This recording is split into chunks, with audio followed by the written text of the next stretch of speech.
오늘은 천적을 통한 교훈이라는 제목으로 함께 말씀을 나눠보도록 하겠습니다. 자연 생태계에 대발생이라는 단어가 있습니다. 이게 뭐냐면요, 말 그대로 많이 발생했다라는 건데요. 생태계에는 천적이 있습니다. 천적이 있는데 이 천적이 없어지면서 병해충들이 급증하는 현상을 대발생이라고 합니다. 예를 들어서 황소개구리가 있습니다. 황소개구리가 외래종이잖아요. 우리나라에는 천적이 없으니까 번식이 활발합니다. 그래서 생태계의 교란이 일어나게 됩니다. 천적이 이렇게 없어지는 것은 외래종이 들어올 때에도 있지만 인위적으로 제거하는 경우도 있습니다. 인위적으로 이 천적을 제거하는 바람에 이 천적이 개체수를 줄여야 하는데 개체수가 줄어들지 않아서 대발생이 일어난다라는 것입니다. 천적이 없으면 좋겠지만 막상 이렇게 천적이 없어지면 이렇게 부작용이 생긴다라는 것입니다.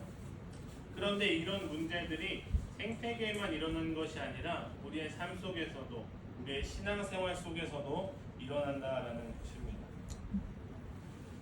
때로는 정말 없으면 좋겠어요. 천적이 우리 삶 속에 없으면 좋겠지만 신앙의 성장을 위해서는 천적이 필요하다라는 것입니다.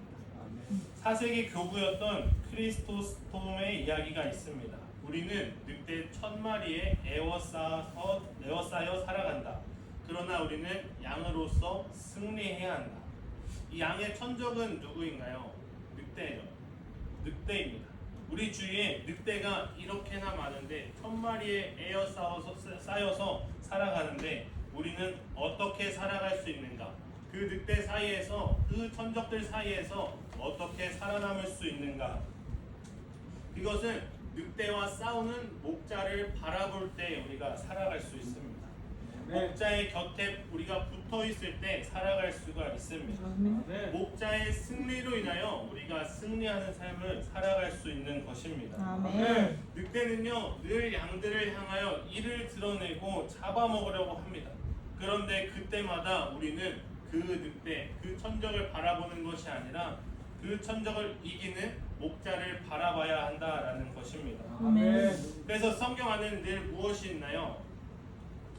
하나님께서는 우리의 목자가 되어주시는데 하나님께서 그 늑대를 제거해 주시지는 않아요. 직접 제거해 주시지 않지만 그 천적에게 그 늑대를 두려워하지 말라. 내가 너희와 함께한다. 너희 삶 속에 천적은 있지만 그 천적이 너희를 해할 수가 없다. 내가 너희와 함께한다 라고 말씀하고 계십니다. 그러므로 사랑하는 성도님 여러분, 늑대라는 천적을 통하여서 우리의 목자의 힘과 능력을 경험함으로써 우리가 신앙의 성장이 일어나는 것입니다. 그런데 우리는 자꾸 우리의 힘으로 신앙의 성장을 일으키려고 합니다. 근데 그렇게 해서는 우리는 천적을 이길 수가 없습니다. 우리는 늑대를 이길 힘과 능력이 없습니다. 신앙이 성장한다는 것은 나의 힘을 키워서 내가 그 늑대를, 그 천적을 이기는 것이 아니라 어떠한 상황 속에서도 목자를 신뢰하고 그 목자를 바라볼 수 있는 힘을 키우는 것입니다. 그 힘이 커지는 것이 우리의 신앙의 성장인 것입니다. 천적이 우리에게 주는 교훈은요, 바라봐야 할 것에 더욱 주목하는 믿음을 가져야 한다라는 것입니다. 이 대표적인 예가 사사기 6장에 나오는 기드온입니다.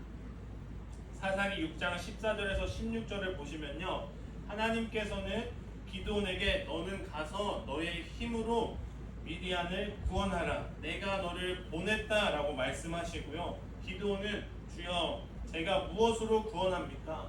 저는 므낫세 중에 가장 극히 약하고 집안에서도 아버지 집에서도 가장 작은 자입니다 라고 이야기합니다.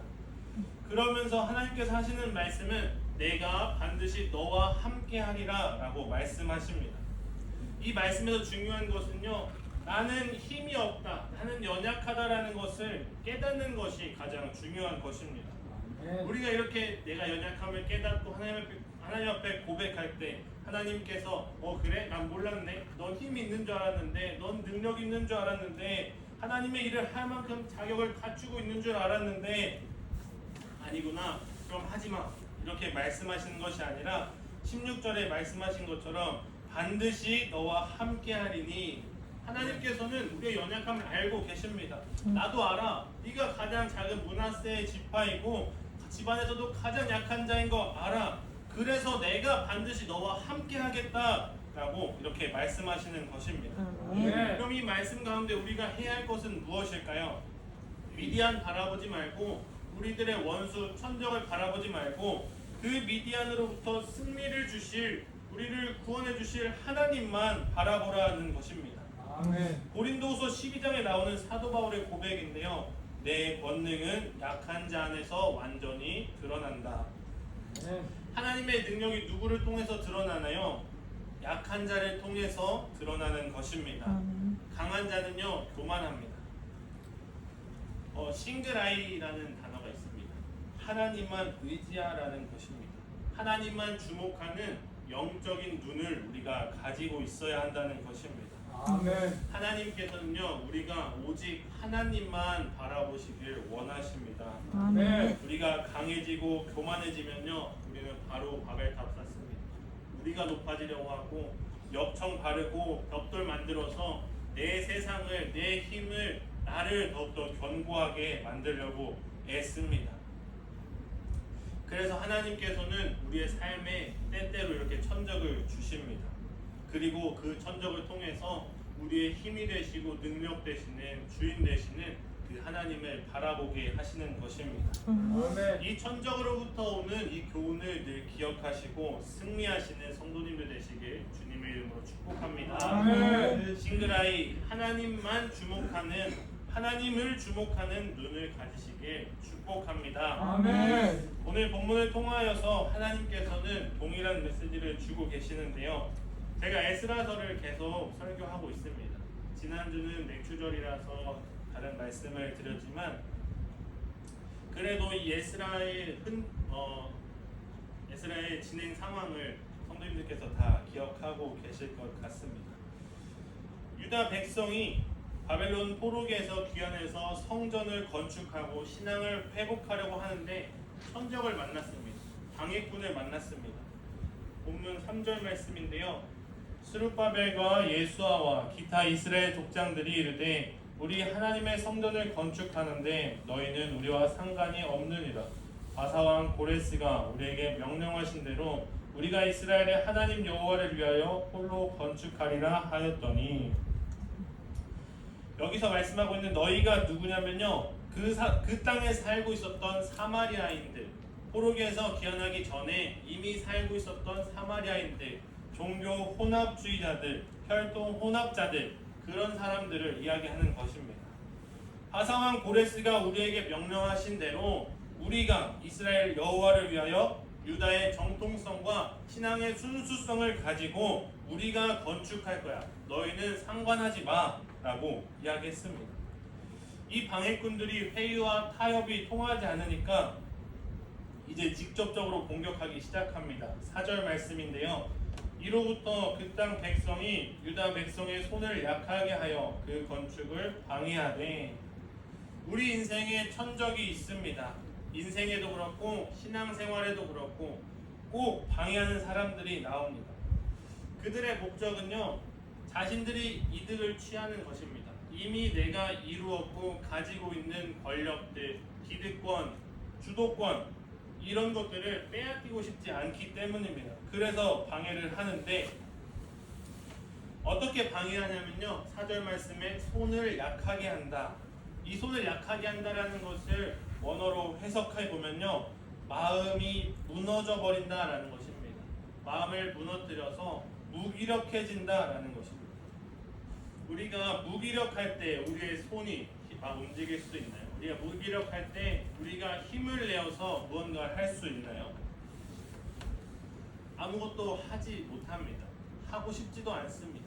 천적들이 방해꾼들이 원하는 것은 이겁니다. 손을 약하게 해서 성전을 건축하지 못하게 하려는 것입니다.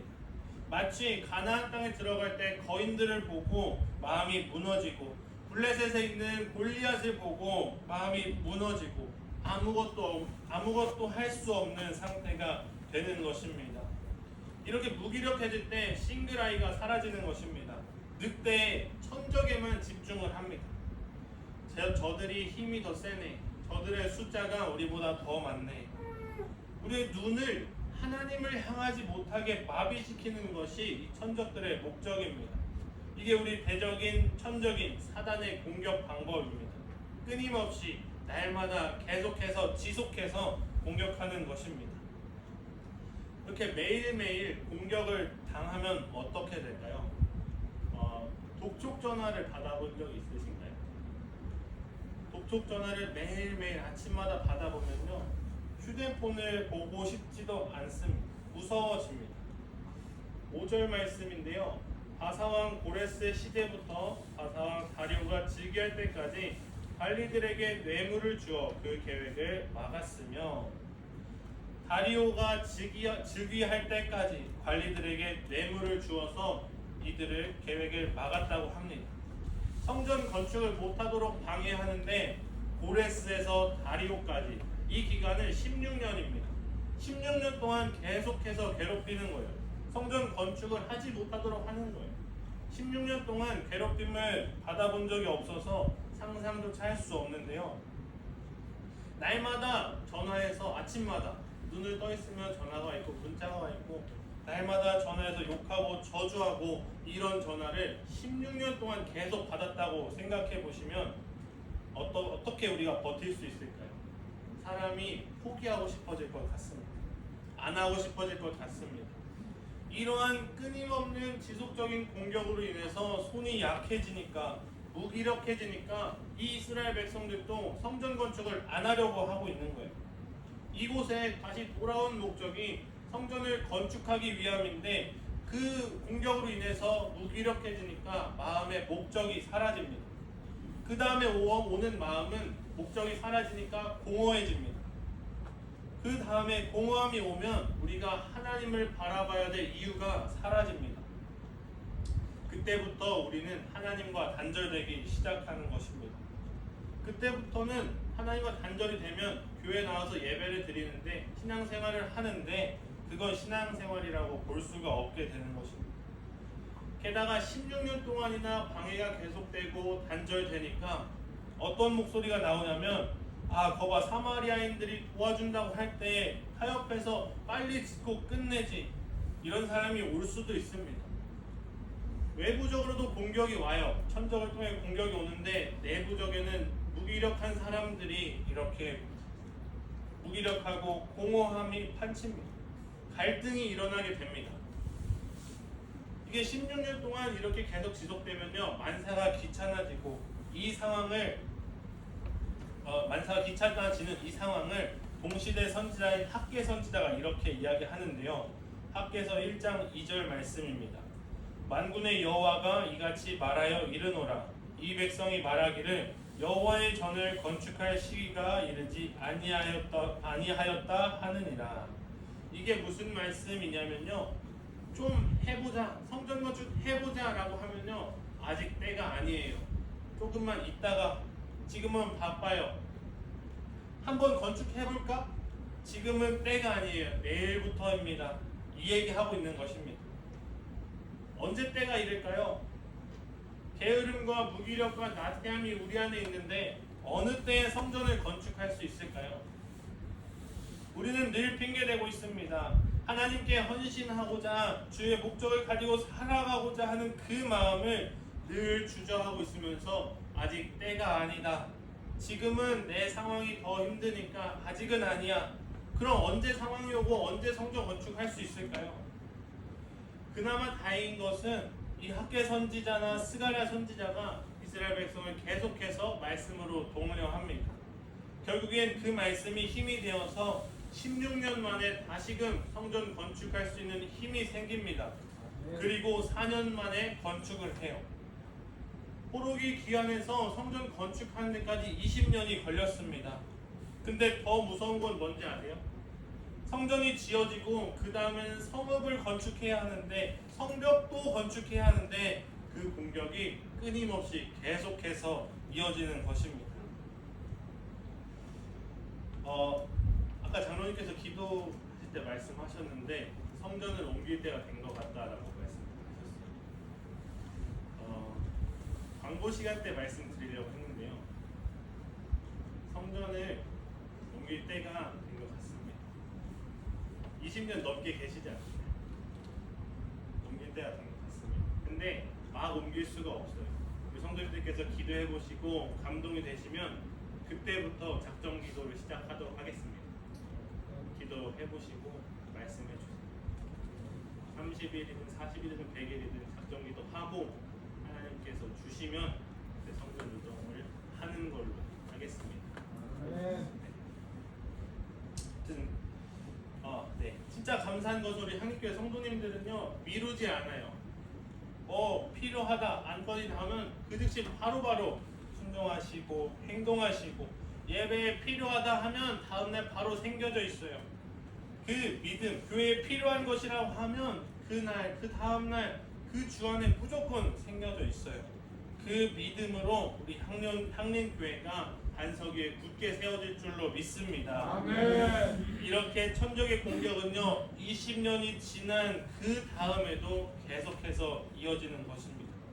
5절에서 7절 말씀을 보시면요 바사왕 고레스 시대부터 바사왕 다리오가 즉위할 때까지 관리들에게 뇌물을 주어 그 계획을 막았으며 또 아하수에로가 즉위할 때에 그들이 글을 올려 유다와 예루살렘 주민을 고발하니라.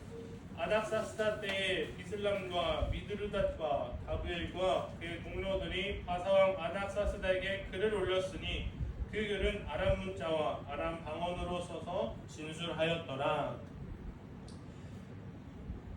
고레스에서 다리오 6절에 보시면 또 아하수에로가 즉위할 때 7절에 보시면 아닥사스다 때에 이게 뭐냐면요 이 방해꾼들이 계속해서 왕이 바뀔 때마다 글을 올리는 거예요.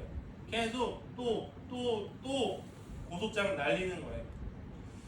이 성경이 에스라 말년에 쓰여졌다고 보면요 에스라가 성전 건축을 할 때를 떠올리면서 그때 참 방해가 많았어 라고 이렇게 생각하다가 문득 생각이 떠오르는 거예요. 느헤미야 때 성벽을 건축할 때에도 대적자들이 있었지. 그 대적자들의 공격이 끊이지 않았지. 이 생각이 계속해서 머릿속에 있는 거예요. 그럼 얼마나 힘들까요? 공격받고 방해받는 일만 계속 머릿속에 떠오르면 얼마나 힘들까요? 이것처럼 이 대적자들은 우리도 그냥 한순간도 가만히 내버려두지 않습니다. 지금까지 신앙생활 하시면서 어떠셨나요? 하나님의 은혜로 매일매일 새롭게 시작하는 마음으로 새로운 의지를 가지고 가슴 뛰고 마음 벅찬 그 감격으로 신앙생활을 하려고는 하는데 계속 이런 공격이 오니까 신앙생활을 오래 하면 할수록 더 심하게 오니까 내가 그냥 하는 거지 이런 마음으로 영적 무기력 상태에 빠지진 않는지 잘 생각해 보시면 좋겠습니다. 우리는 매일 하나님의 은혜로 새롭게 시작해야 합니다. 그런데 원수 마귀는 그걸 원하지 않아요. 싱글아이가 우리 삶 속에 사라지길 원해요. 그게 마귀의 영적인 공격입니다. 하나님만 바라보려고 하는 우리들의 신앙의 그 삶에 하나님을 바라보지 못하게 하는 것이 마귀의 공격입니다. 우리가 눈 뜨자마자부터 이 마귀의 공격이 시작되는데요.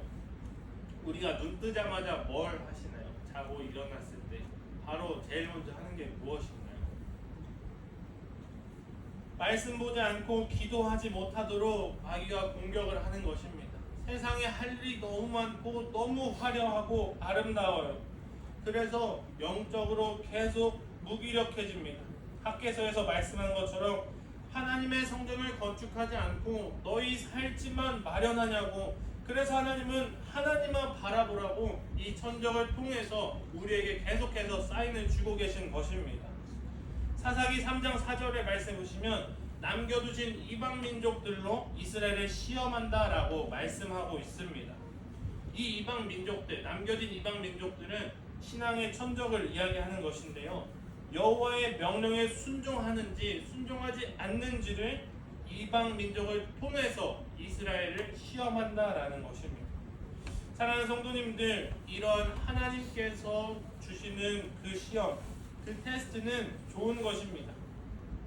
하나님이 우리에게 주시는 그 테스트로 우리의 신앙이 단단해지고 신앙의 성장이 일어나는 것입니다. 아멘. 그런데 우리는 이 테스트를 싫어해요. 천적이 없으면 좋겠어요. 우리의 삶은 매일매일 평안하고 평탄했으면 좋겠어요. 그러니까 그것이 우리의 신앙을 더 위험하게 만드는 생각이라는 것입니다. 앞으로 에스라서 말씀을 보시면서 계속 함께 보실 텐데요. 하나님은 참 독특한 방법을 사용하십니다.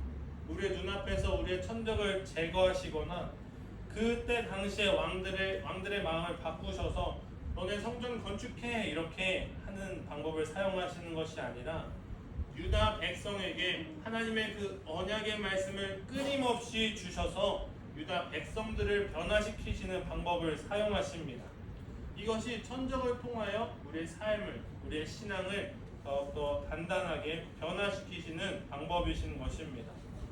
하나님 우리에게 시험을 주신다는 것은요, 우리에게 굉장히 큰 은혜입니다. 우리 삶 속에 천적이 있나요? 방해꾼들이 있나요? 현재 우리에게 고난이 있나요? 하나님께서는 그 천적을, 그 고난을 못 본 척하고 넘어가시는 분이 아니고 우리를 변화시키시기 위해서, 우리의 신앙을 더욱더 단단하게 성장시키시기 위해서 주시는 천적으로, 그 사인으로 받아들이시길 소망합니다. 아멘. 그런데 힘들어요. 어렵습니다. 왜냐하면 이 방법은 마귀적인 방법이 속해 있기 때문입니다. 이 대적자들이 유다 백성을 괴롭히는 모습을 함께 보실까요? 5절 말씀인데요. 바사왕 고레스의 시대부터 바사왕 다리오가 즉위할 때까지 관리들에게 뇌물을 주어 그 계획을 막았으며, 뇌물을 준다고 합니다. 세상적인 방법을 이용하는 것입니다. 뇌물하고 가장 잘 어울리는 단어가 있다면 판결을 굳게 한다는 것입니다. 이것은 옳고 그름의 문제가 아니라 누가 더 돈을 많이 바치는지, 이게 세상의 방식 아닌가요? 이런 게 통용되는 사회만큼 우리가 더 아파할 수 있는 사회가 있을까요? 뇌물을 주는 것, 이것이 불의 아닌가요? 가진 힘을 이용해서 죄를 만들어내고 가진 힘을 이용해서 있던 죄도 사라지게 만드는 것, 그 대적자들은요, 이렇게 뇌물을 주어서 판결을 굳게 하고 힘으로 유다 백성을 다스리려 하고 있는 것입니다. 이것이 마귀적인 방법입니다. 또 읽지 않았지만 11절 말씀을 보시면요, 아닥사스다 왕에게 올린 그 글의 초본은 이러하니, 강 건너편에 있는 신하들은, 이 글의 초본, 고발장의 초본인데요, 이 편지, 고발장을 쓰는 사람이 강 건너에 있는 신하, 이게 무슨 말이냐면 강 건너에 있는 것, 페르시아의 서쪽을 이야기하는데, 이 고발장을 쓴 사람이 마치 자기가 대단한 사람이다, 강 건너에 있는 사람이다, 이 대표다, 이렇게 과장하고 있는 것입니다. 나는 대단한 사람이고 나는 너희들을 도울 수 있는 대표다, 이렇게 과장하고 있는 것입니다.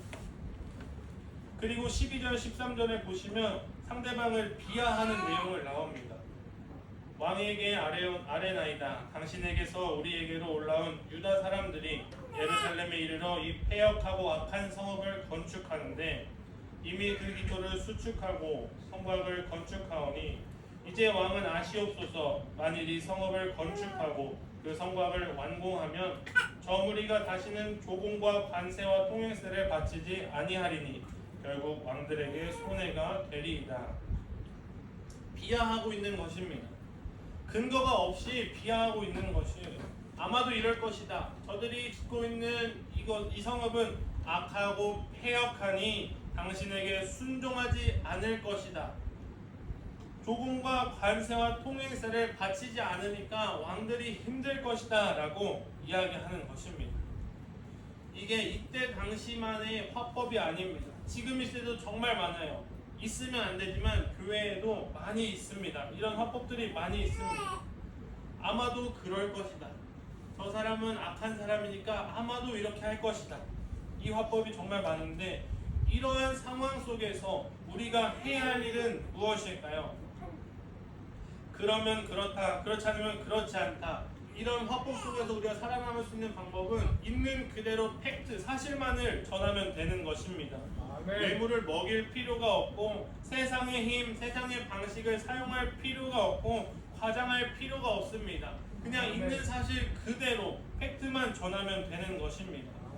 16절까지 말씀이 계속해서 고발장의 내용이 나옵니다. 그 내용에는 아첨도 있고 거짓말도 있고 15절에는요 항상 반역했다, 패역한 성읍이다 이렇게 이야기하고 있습니다. 이 말씀에서 우리가 또 조심해야 할 말을 가진 사람은요 극단적으로 표현하는 사람입니다. 예를 들면 나는 태어나서 한 번도 그 일을 해본 적이 없어. 나는 지금껏 평생을 이렇게 해왔어. 나는 항상 이렇게 해왔어. 맨날 이것만 합니다. 이런 단어들을 가지고 있는 사람들을 조심해야 합니다.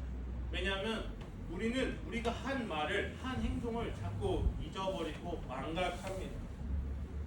안 했을 수도 있어요. 근데 그걸 어떻게 장담할 수 있나요?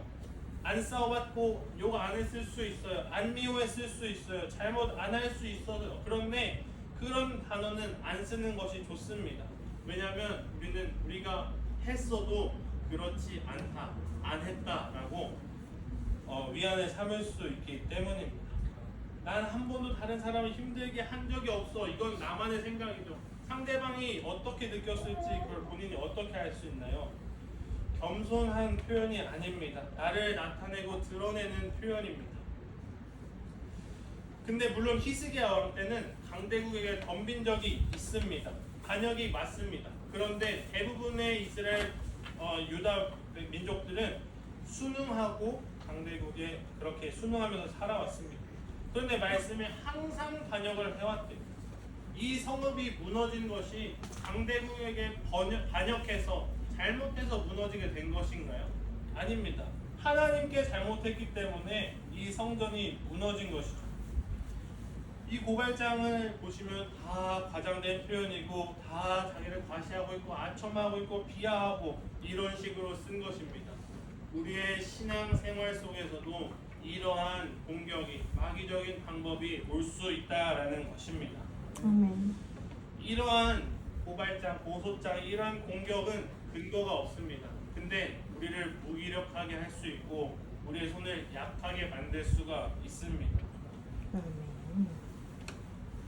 이들이 우리를 이렇게 공격하는 것은 이 세상 속에서 우리의 자아를 죽이고 자존감을 낮출 수 있는 이런 단어가 난무하는 것은 그런 이유는 무엇일까요? 마귀는요, 우리의 천적은 이런 단어를 사용해서라도 본인들이 힘을 얻고 명예를 얻게 하려고 하기 때문입니다. 마음이 참 아픕니다. 우리를 낮춤으로써 또는 우리의 자아가 우리의 삶이 무기력해짐으로써 하나님만 바라보는 눈이 사라지고 그 세상의 권력에 무릎 꿇게 만들려고 하기 때문에 이러한 방법을 사용합니다. 그러면 이러한 상황 속에서, 이런 세상 속에서 우리 그리스도인들은 어떻게 살아야 할까? 이 세상에 있는 천적들을 통해서 하나님께서 우리에게 주시는 살아갈 수 있는 방법과 교훈은 무엇인가? 두 가지만 나누고 말씀 마치도록 하겠습니다. 첫 번째는요, 하나님이 없는 힘을 우리는 무서워해야 합니다. 하나님 없는 힘의 위험성을 우리는 알아야 합니다. 우리 사랑하는 성도님들, 하나님 없는 힘을 너무 사모하지 않으시길 소망합니다. 하나님이 없는 세상의 그 힘과 세상의 권력과 세상의 방법은요, 너무나도 위험해요. 또 우리가 신앙 안에서 우리의 기도가, 우리의 신앙이 혹시 하나님을 이용하고 있는 건 아닌지를 되돌아보시길 소망합니다. 하나님의 힘을 이용해서 하나님 앞에 기도함으로써 우리가 세상에서 잘 되고 잘 먹고 잘 살고 높아지려 하고 있는 건 아닌지 잘 돌아보시면 좋겠습니다. 이러한 잘못된 기도는요, 이러한 잘못된 신앙은요, 우리가 교회 안에서 마귀적인 방법으로 신앙인들을 무기력하게 만들 수도 있는 것입니다. 세상은요, 권력을 너무나도 좋아합니다. 이 세상을 살아가려면 검사, 변호사, 의사, 경찰, 이 권력자들과 친하게 지내야 세상을 살기 편하다라는 말이 있습니다. 힘은 세상의 힘만 사모하고 있고 세상의 힘만 의지하고 있는 것입니다. 오늘 본문에 나온 에스라서에 나온 이 대적자들도 결국에는 근거 없는 고소장을 통하여서 왕의 힘을 얻으려고 하는 것입니다. 앞으로는 더 심해집니다. 이런 세상 속에서 목적이 없는데 하나님이 계시지 않는데 힘만, 세상적인 방법만 가지고 있으면 뭘 할 수 있을까요? 우리가 어떻게 그리스도인으로서 세상에서 살아갈 수 있을까요? 이 세상에서 이 시대를 위협하고 있는 대적자들은 우리가 하나님 보지 못하게 하려고, 하나님 의지하지 못하게 하려고 우리를 끊임없이 공격하여 우리가 하나님 없는 그 힘, 세상의 그 힘에 한번 맞들게 해서 신앙을 무너뜨리게 하는 방법입니다. 내가 하나님 믿지 않았는데 세상 속에서 잘 먹고 잘 사는 것을 경험케 하려고 원수들이 공격하고 있는 것입니다. 그러나 그 힘은요, 하나님 없는 힘은요, 우리로 하여금 성전을 건축하게 한 것이 아니라 바벨탑 쌓게 만드는 것입니다. 그저 높게 쌓기만 하고 세상의 권력을 일단 갖기만 하고 그 후에는 우리의 삶의 목적이 없어요. 사랑하는 성도님들, 우리도 이 시대에 미혹되어 살아가게 되면요, 우리 또한 누군가에게는 천적이 되는 삶이 될 수 있습니다. 하나님 없는 그 힘을 사모하지 않으시길 소망합니다. 아멘. 우리의 진짜 힘은요, 하나님 그 한 분입니다.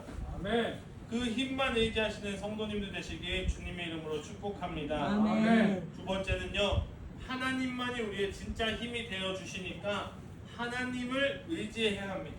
아멘. 주님의 펴신 팔을 의지해야 하고 주님의 그 능력의 손을 의지해야 합니다. 아멘. 우리가 한 주를 살아가면서 16년, 20년 동안 이렇게 공격했던 끈질긴 대적자는 아니었겠지만 하루하루 우리에게 덤벼드는 이 대적자들을 우리는 이길 능력이 없고 힘이 없습니다. 그러나 그러한 대적자들 사이에서 우리의 힘이 되신 하나님만 바라보고 하나님만 의지하는 것입니다. 아멘. 우리의 천적을 그들의 방식대로 우리가 싸우면요, 결국엔 우리는 그들과 똑같은 사람이 됩니다. 똑같이 대적자 되는 것입니다. 그런데 우리에게는 하나님 계시잖아요. 우리 아버지 계시잖아요. 아멘. 그럼 당연히 하나님만 의지하는 것입니다. 아멘. 세상의 방식대로 그들과 싸우는 것이 아니라 하나님의 방식대로 싸우실 수 있도록 우리가 하나님 바라보고 의지해야 합니다. 아멘. 대신 싸워주실 것이니까, 승리하실 것이니까 우리에게 두려워하지 말라, 내가 너와 반드시 함께하겠다 말씀하시는 것입니다. 아멘. 우리는 우리의 힘이 되신 그 하나님, 나의 힘이 되신 여호와여, 시편 43편의 말씀처럼 하나님이 우리의 힘이 되시니까 우리는 하나님이 없는 그 힘을 사모하고 의지하는 것이 아니라 오직 하나님을 의지하여 세상의 방식이 아니라 있는 그대로 사실만을 전하여 시작되는 한 주를 살아갈 때에도 그저 하나님의 힘만으로, 하나님을 바라봄으로 승리하시는 성도님들 되시길 주님의 이름으로 축복합니다. 아멘. 말씀을 맺도록 하겠습니다. 사랑하는 향림교회 성도님 여러분, 우리가 살아가고 있는 이 세상은요, 모든 악한 말로, 거짓된 말로, 과장된 말로, 비하하고 아첨하는 그런 말들로 가득하고 우리를 아프게 하고 있습니다. 우리 교회는요, 그러한 세상 가운데 세워졌습니다. 지금까지 지켜졌습니다. 흔들어도 흔들림 없고 요동치지 않는 교회가 되려면 반드시 하나님과 그 힘의 능력을 의지해야 할 줄로 믿습니다. 아멘. 또한 세상에서 빛과 소금의 역할을 감당하라고 말씀하셨는데, 빛과 역할을 감당하기 위해서는 역시나 주님만 바라보고 주님만 의지해야 합니다. 아멘. 오늘 말씀을 통하여 이 천적이 주는 이 교훈을 새기고 삶에 적용하여 승리하는 한 주 되시길 주님의 이름으로 축복합니다. 아멘. 기도하겠습니다.